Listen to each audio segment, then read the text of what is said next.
क्या आपने कभी किसी ऐसी कहानी को महसूस किया है जो समय की धड़कनों के साथ चलती हो? एक ऐसी कहानी जो शब्दों में नहीं, चुप्पियों में बहती हो। आज हम उतरने जा रहे हैं एक ऐसे उपन्यास में जो न सिर्फ एक परिवार की टूटन को दिखाता है, बल्कि हमारे भीतर के बिखराव को भी आवाज देता है। विलियम फॉकनर की महान रचना the sound and the fury का ये है हिंदी में एक भावनात्मक, संपूर्ण सारांश। The sound and the fury कहानी है एक बिखरते हुए परिवार की, एक चुप्पी से चीखते समय की, और उन रिश्तों की जो दिखाई तो देते हैं मगर महसूस नहीं किए जा सकते। ये उपन्यास नहीं, एक अनुभव है। एक ऐसा अनुभव जो समय की रेखाओं को तोड़ता है, भाषा की सीमाओं को मिटाता है और पाठक को ऐसे भावों में ले जाता है जहां उसे खुद को देखने की हिम्मत करनी पड़ती है। ये कहानी है कॉम्पसन परिवार की, एक ऐसा दक्षिणी अमेरिकी परिवार जो कभी गरिमा और प्रतिष्ठा का प्रतीक था, लेकिन अब समय की लहरों में धीरे धीरे बहता जा रहा है, बिखरता जा रहा है। उनकी प्रतिष्ठा, उनकी मर्यादा, उनकी नैतिकता, सब कुछ धीरे धीरे मिट्टी में बदल रहा है। पर यह कहानी सिर्फ बाहरी पतन की नहीं है। ये कहानी है भीतर की दरारों की, उन घावों की जो बिना खून बहाए भी पूरी आत्मा को लहूलुहान कर देते हैं। उपन्यास की शुरुआत होती है बेंजी की चेतना से, एक ऐसा पात्र जो मानसिक रूप से विकल है, लेकिन भावनात्मक रूप से सबसे शुद्ध। उसकी दुनिया में समय एक स्थिर लकीर नहीं, बल्कि बहते हुए रंगों का एक धुंधला चित्र है। वह अपनी बहन कैड्डी को हर समय, हर परिस्थिति में याद करता है। उसके लिए कैड्डी कोई इंसान नहीं, बल्कि एक भाव है, ममता, अपनापन और स्थायित्व का। जब कैड्डी दूर होती है, बेंजी के भीतर कुछ टूटता है, और पाठक को महसूस होता है कि असली पीड़ा शब्दों में नहीं, संवेदनाओं की खामोशी में होती है। कैड्डी, जो इस उपन्यास की धड़कन है, पर आवाज नहीं। वह कभी सीधे नहीं बोलती, लेकिन उसकी अनुपस्थिति इतनी तीव्र है कि हर पंक्ति में उसकी परछाई दिखती है।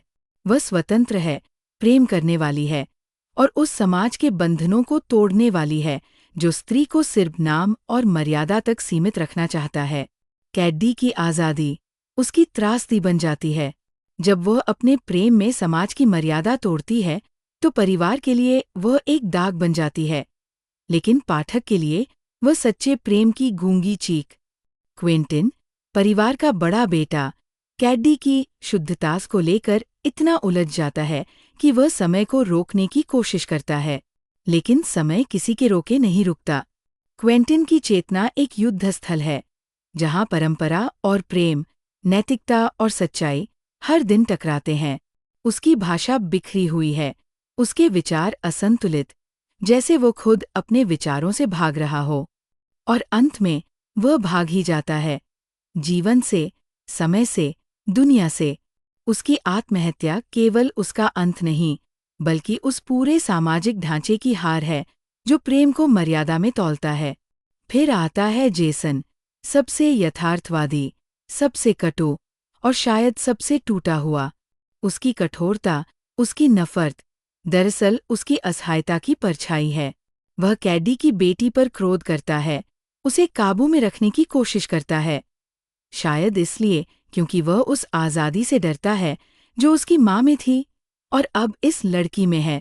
जेसन हमें दिखाता है कि जब कोई भीतर से खाली हो जाए, तो वह दुनिया को कंट्रोल करने की कोशिश करता है, क्योंकि अपने दर्द पर उसका कोई जोर नहीं होता।